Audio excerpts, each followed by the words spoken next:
Kalau Anda punya masalah dalam hidup, kata Allah, jangan mengeluh. Ayo minta solusi kepada Allah. Pertama, terima dengan sabar. Menerima dengan sabar memberikan ketentraman pada jiwa.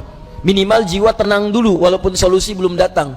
Jiwa yang gelisah hanya akan menghadirkan keresahan dan sikap yang tidak penting, sehingga melahirkan hal-hal yang tidak kondusif. Nah, kata Quran, sabar dulu, terima. Ini ujian. Tidak mungkin Allah menguji seseorang yang tidak sanggup menerimanya. Kaidahnya mengatakan, la yukallifullahu nafsan illa wus'aha. Allah hanya akan menguji seorang hamba kalau dia sanggup menerimanya. Kalau Anda sekarang bawa masalah yang sangat besar, itu hanya Anda yang sanggup, yang lain tidak. Makanya Anda yang diuji, bukan orang lain. Terima dengan sabar, ada pahala di dalamnya. Bukankah Anda ingin dekat dengan Allah? Dekat dengan Allah itu kuncinya kesabaran.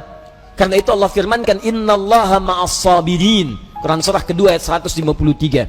Sabar itu adalah kalimat pembuka ucapan selamat dari malaikat ketika menyambut para ahli surga.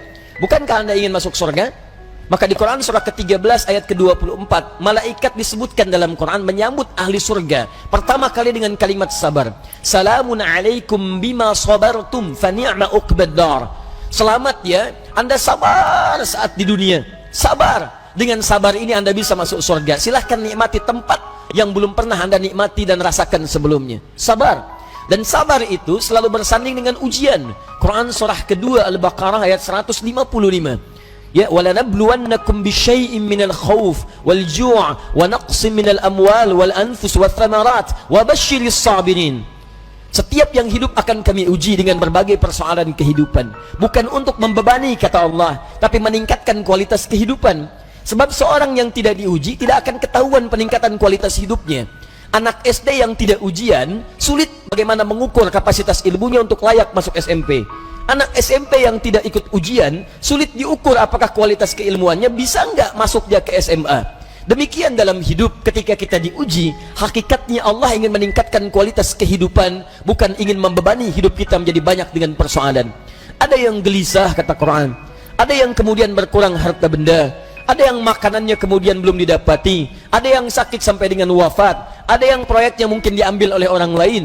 Tapi kata Allah, berbahagialah ketika Anda diuji dengan itu semua. Hal yang Anda lakukan pertama kali adalah sabar. Wa basyiris sabirin, sabar. Tapi yang paling menarik, sabar itu tidak mudah.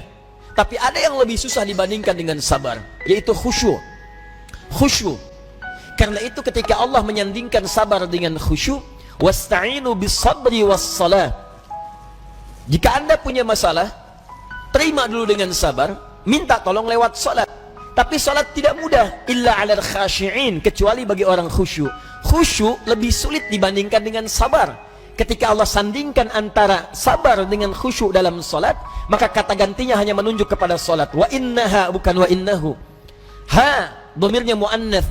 Salat ujungnya tak marbutah, menunjuk pada muannats. Maka kata Allah, menunaikan salat dengan khusyuk itu lebih sulit dibandingkan sabar, sekedar sabar menerima ujian. Kenapa? Dalam sabar kita masih bisa mengingat sesuatu yang ingin kita ingat. Dalam salat yang tidak ingin Anda ingat bisa diingat. Silahkan cek.